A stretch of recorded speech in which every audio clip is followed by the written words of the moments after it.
Join our community by subscribing. Every click helps us share more stories like this one. Chapter 1. The Introduction.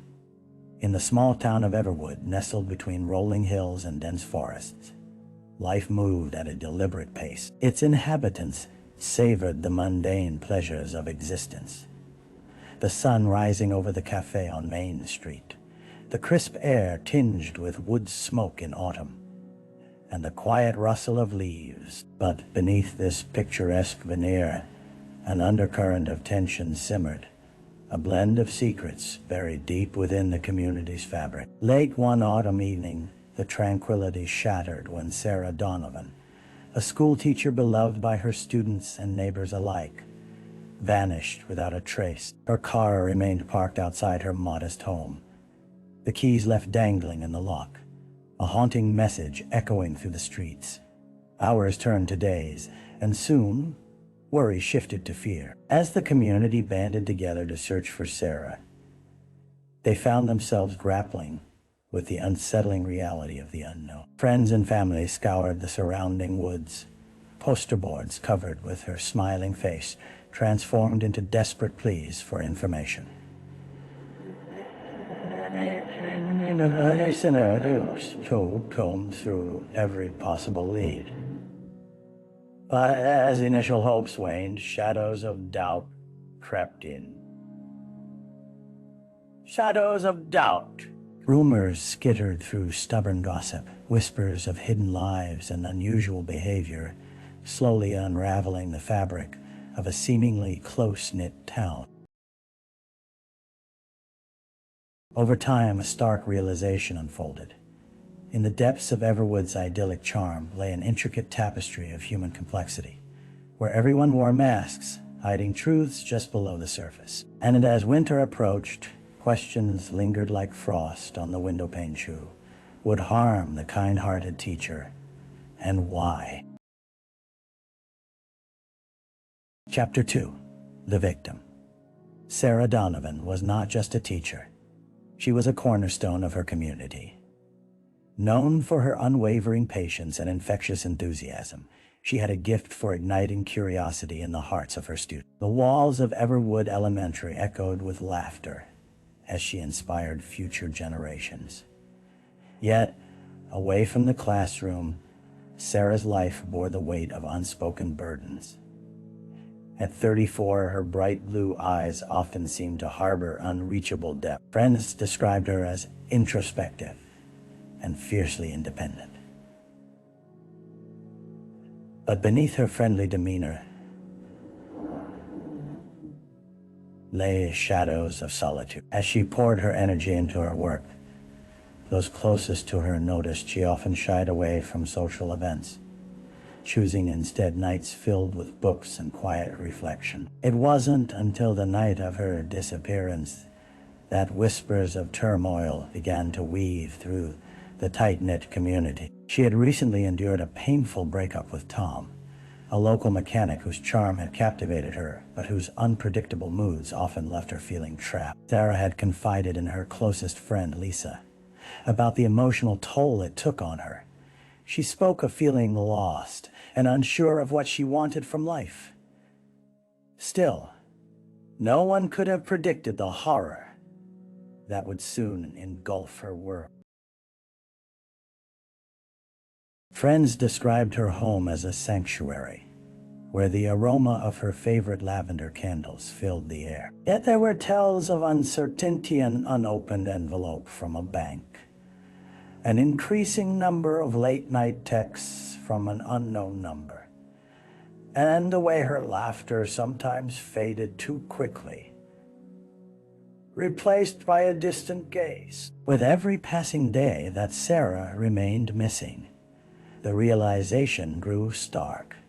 The gentle teacher who brought light to others had perhaps been hiding shadows of her own. Chapter 3. The Crime Scene. The morning after Sarah Donovan's disappearance, the quickening pulse of Everwood now thudded against the backdrop of anxiety and fear. Detectives were called to her home, a modest brick structure draped in quietude. It was here, amidst familiar furnishings and the remnants of daily life, that a darker tale lay waiting to be unearthed. Entering through the front door, detectives were struck by the eerie stillness. The warm hues of the living room, with its plush sofa and artfully arranged knickknacks, contrasted sharply with the growing sense of foreboding. They began their search in earnest, meticulously cataloging each detail, from the empty coffee mugs resting on the kitchen counter to the faint scent of lavender hanging in the air. Every item told a story of sudden disruption. In her bedroom, the neatly made bed seemed to mock the chaos outside. Personal belongings lay strewn about, revealing glimpses of life abruptly cast aside. The picture frame tipped over on the dresser, displaying a smiling Sarah next to Tom, the mechanic whose shadow loomed larger each passing day. With every turn in the house, the detectives became increasingly aware of the anxious energy clinging to the air. A dreadful anticipation whispering of something gone profoundly wrong. The rear door, slightly ajar, led to the backyard. The detectives observed footprints that cut through the soft earth-blurred impressions that suggested hurried movement, as if someone had fled. Nearby, a single broken branch caught their eye, carefully placed as if to obscure a deliberate path. As they traced this new lead, a chilling thought crept in. Sarah's world, once vibrant and filled with promise, had transformed into a landscape of hidden terror, one where the danger prowled relentlessly just beneath the surface. With each passing moment, the absence of Sarah bore down more heavily on the detectives, their determination solidifying. They were no longer just searching for a missing person. They were standing on the threshold of a mystery that threatened to transcend the boundaries of the small town they called home. Chapter 4. The Early Investigation. In the days that followed Sarah Donovan's disappearance, the Everwood Police Department worked tirelessly, driven by a growing sense of urgency. The community held its breath as each new lead was pursued, and each piece of evidence combed through under the weight of relentless scrutiny. The small-town department, unaccustomed to such high-stakes cases, leaned on a mix of seasoned officers and fresh recruits, determined to bring answers to a desperate community. Detective Mark Henderson took charge of the investigation, a no-nonsense investigator with years of experience in missing persons cases. He methodically orchestrated the investigative efforts, pulling in leads as if they were threads weaving through the murky tapestry of Sarah's life. His first task was to canvass the neighborhood, speaking with anyone and everyone who might have seen or heard something. Even the smallest detail could prove pivotal. As the days dragged on, narratives began to emerge. Neighbors reported unusual figures lurking at odd hours. Others spoke of raised voices during Sarah's confrontations with her ex, Tom. The tension between the two had become apparent to those around them, but no one had witnessed the storm that meant to come. Detective Henderson sought out Tom, their meeting heavy with unspoken words and palpable tension. Tom, claiming to have been at work the night Sarah went missing, appeared agitated, his aloof demeanor raising flags for Henderson. In a parallel effort, officers scoured Sarah's digital footprint. They pored over her social media accounts, searching for clues buried deep among benign posts and innocent selfies. It quickly became evident that her life wasn't as straightforward as it appeared. Cryptic messages and strange interactions with an unknown handle hinted at a potentially darker chapter, a lurking danger masked behind a digital persona. Time was not on their side, but the trail was alive. Each piece of evidence, no matter how small, seemed to lead the investigation deeper into a web of potential motives and actors, spinning the community further into trepidation. With the days turning into weeks, the question hung heavy in the air. Could the town of Everwood withstand the truth lurking just beneath its surface?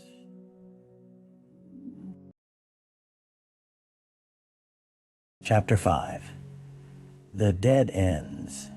As the day slipped into weeks, the investigation surrounding Sarah Donovan's disappearance morphed from fresh speculation into frustrating stagnation. Every lead that once sparked hope now flickered out like a dying ember, leaving detectives grappling with a conundrum they could neither understand nor unravel. The community's initial fervor waned, replaced by despair, as it became clear that the path to answers was shrouded in mystery.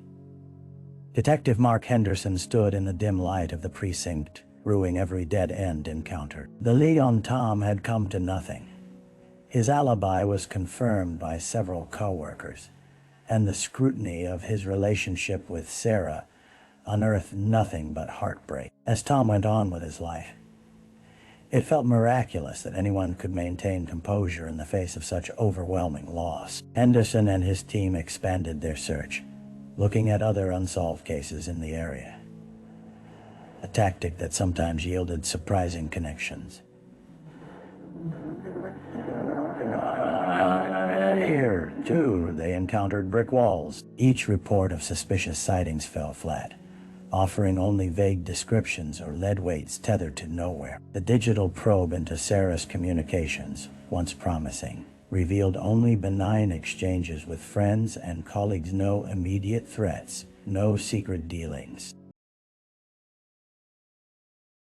Then, a glimmer of hope arrived when a local tipster insisted they'd seen Sarah talking to a stranger in a red pickup truck days before her disappearance. However, upon investigation, that lead faded into obscurity as the truck's owner was tracked down, emphatically denying any interaction with her. The similarity in colors was the only tangible link and echo of a confrontation that might not have existed. Feeling the walls close in, Henderson pondered the notion that Sarah may have been drawn out of her normal life by someone or something that could hold her against her will. The intricacies of her life obscured a potential narrative, yet none of it tangible enough to draw lines on a map of missing connection. As winter weather approached, the atmosphere thickened with uncertainty.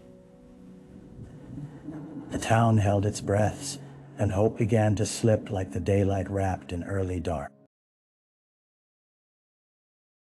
Chapter 6. A break in the case. As the chill of winter settled over Everwood, a sense of dread began to permeate even the most mundane aspects of life. Yet, just when the investigation began to feel hopeless, a call came into the Everwood Police Department that disrupted the stagnation. An anonymous tipster, voice trembling with urgency, reported seeing a woman matching Sarah's description near an abandoned barn on the outskirts of town. Detective Mark Henderson felt a sudden rush of adrenaline. Attention carried him through the chill as he rallied a small team to investigate the lead. The barn loomed against the lifeless landscape, its wooden structure weathered and sagging, a sense of abandonment infecting the air. The detectives approached cautiously, scanning every nook and cranny, hearts racing at the thought of finally discovering the missing teacher's fate. As they drew closer, the smell of damp earth and decay wrapped around them, a stark reminder of nature's relentless grip on forgotten places. Sunlight slanted through jagged openings in the barn's walls, casting harsh shadows on to the inside. Among the rotting hay and remnants of old farming equipment, they found a series of items that set alarm bells ringing. Tattered clothing, a dress, and a cardigan, neither belonging to Sarah but nonetheless haunting in their presence, suggested the barn had hosted someone in a desperate plight. Suddenly, a rustling sound emerged from the far corner. The detectives exchanged tense glances before Henderson signaled to move in. With weapons drawn, they approached the source, emerging from the shadows to discover a makeshift sleeping area, dominated by a tattered and stained blanket. Disheveled, among discarded food wrappers, lay a battered cell, not Sarah's, but one that held potential. Upon closer examination, it flickered to life, revealing a memory card containing a series of text messages and voicemails. The contents sent chills down Henderson's spine. Menacing phrases hinted at coercion, a calculated game of manipulation that pulled at threads woven into Sarah's life. Hope surged within Henderson, tempered by the weight of possibility. This break, however small, could lead them closer to the truth. It was clear now. Sarah Donovan was not just a missing person. She was entangled in a twisted web, perhaps speaking a silent language only those responsible could fully understand. Chapter 7. The Suspect. With the discovery of the cell phone and the unsettling messages etched into its memory card, the investigation took on a new focus. As Detective Mark Henderson sifted through the digital evidence, he stumbled upon a name that repeatedly surfaced. That name belonged to Lucas Harper, a local handyman whose odd behavior had been noted by neighbors in the weeks preceding Sarah's disappearance. Lucas was known as a reclusive figure. His interactions with the townsfolk were infrequent and marked by a palpable discomfort. The type of man who worked alone, often found lurking near his truck, the telltale sign of someone living on the fringes. As Henderson peeled back layers of Lucas's past, unsettling details bubbled to the surface. Reports of erratic behavior emerged alongside a history of stalking and harassment charges that had previously been dismissed due to lack of evidence. When Lucas learned detectives were asking about him, he quickly fell into their sights.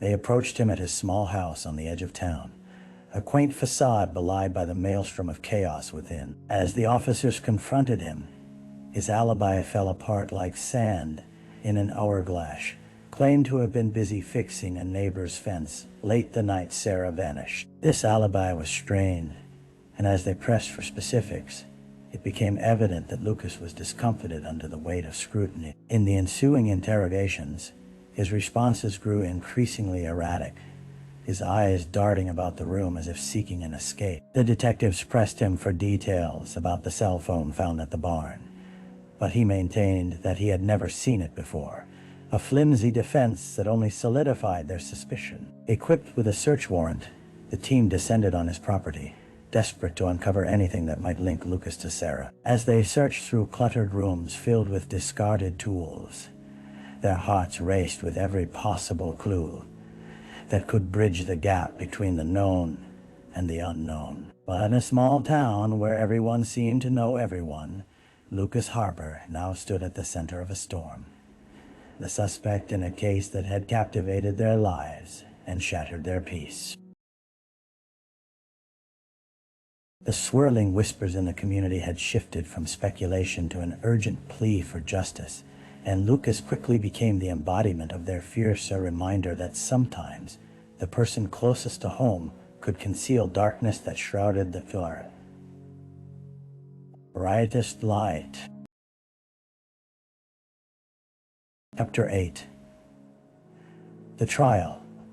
After months of anxious waiting, the trial of Lucas Harper commenced in the small town of Everwood, the courtroom a claustrophobic space filled with tension and anticipation. The dimly lit room, lined with oak and whispers, was the focal point of a community that had suffered in the wake of Sarah Donovan's disappearance. Every seat was filled, eyes fixed on the defendant, who had once been a mere figure in the corner of their lives, but now dominated their collective psyche.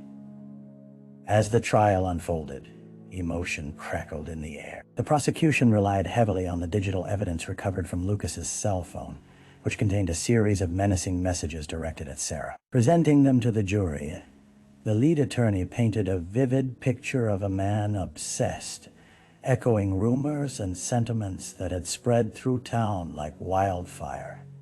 Words that turned neighbors into fearful shadows of their former self. Yet Lucas maintained vehemently that he had not harmed Sarah. In his defense, his attorney attempted to repaint the narrative with the charges of stalking and misinterpretation of harmless interactions misread by anxious townsfolk. They argued that circumstantial evidence was being constructed into damning truths, all while Lucas shifted uncomfortably in his chair, desperate for some semblance of vindication. As testimonies echoed off the walls, Sarah's friends bravely recounted her kindness and gentle spirit, their voices trembling but resolute. Lisa, her closest confidant, broke down as she spoke of their last interaction, the warmth of companionship, quickly eclipsed by the icy fingers of doubt that began to creep between them as Sarah faced pressures she felt she couldn't express. The trial escalated into a whirlpool of emotions, a palpable mix of hope and dread seeping into every corner of the courtroom. As the defense attempted to cast doubt on the prosecution's claims, the jury leaned heavily on the weight of the emotional testimonies. Each witness, each piece of evidence brought forth, rippled through the community, rekindling a flame of resilience. After days of intense deliberation, the jury returned a harbinger of verdict and consequence. The atmosphere was thick with anticipation as the judge asked if a decision had been reached. Lucas sat, shoulders drawn high, his expression a sly mask of denial. The fate that awaited him now rested in the hands of those who had borne witness to a story unfolding in their own backyard, a tale buried deep within the heart of a quiet town, now transformed by the revelations it could no longer ignore. Chapter 9. The Aftermath. In the wake of the verdict, Everwood oscillated between restoration and reflection. The courtroom had erupted into a chorus of emotions, some relieved and reaching for closure, others devastated, grappling with the reality that Sarah Donovan might never return. For the families and friends who knew her, the gaping void echoed louder in the aftermath. Lucas Harper's conviction was celebrated, a token of justice snatched from the claws of uncertainty. Yet, even as the gavel fell, a profound sorrow hung over the community like the gathering clouds of an approaching storm. Many grappled with the unsettling realization that their peaceful lives had been irrevocably altered. The whispers of fear that wounded the town were now permanent scars etched on the psyche of its residents. Detective Mark Henderson felt the weight of these changes most acutely. He walked the streets he once knew, haunted by memories of the investigation, every broken lead and sleepless night replaying in his mind. He often found himself visiting Sarah's favorite spots, places brimming with the laughter of her students now turned silent. Her absence became a ghost, lingering in the corners of his consciousness. Meanwhile, the local high school held a memorial in Sarah's honor, a gathering that drew everyone together for the first time since the trial. The sound of soft music filled the air, as friends shared memories and stories that colored her life with beauty.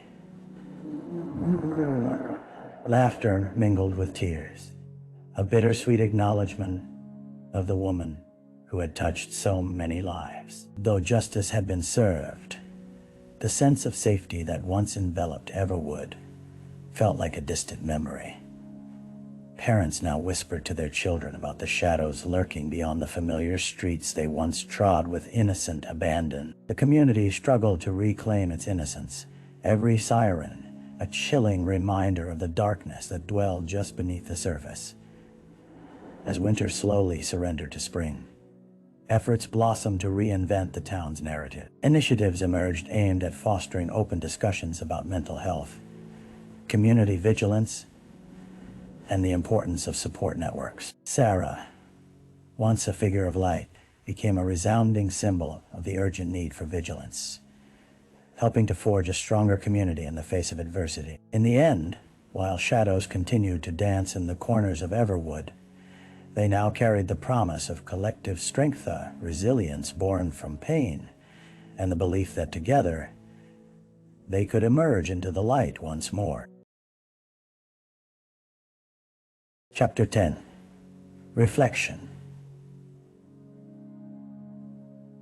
As the seasons continued to shift in Everwood, life returned to some semblance of normalcy, though the echoes of Sarah Donovan's story remained palpably intertwined with the fabric of the community. Detective Mark Henderson found himself, like many others, navigating a new reality world where the fragile threads of daily life had been unexpectedly frayed. As he paused to reflect on Sarah's case, he began to understand the resilience of the human spirit, even in the face of profound loss. He often revisited the memorial planted in Sarah's Honora gathering place, now filled with blooming flowers, a testament to the life stolen too soon. Here, companionship blossomed into action.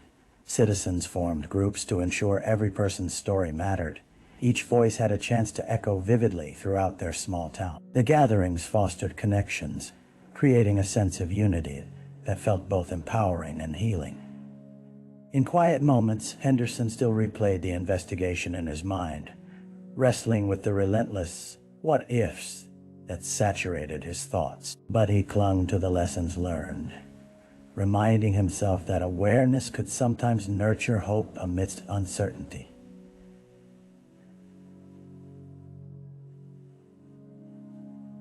Sarah had become a beacon of change, a guiding light, illuminating the path for those following in her footsteps. Finally, he understood that while the darkness had stretched over Everwood, it would never extinguish its spirit.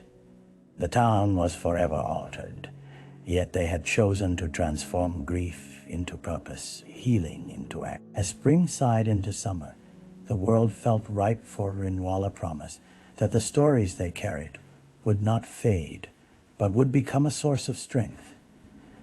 A reminder that even within the depths of despair, hope could emerge resiliently, blooming anew. Now,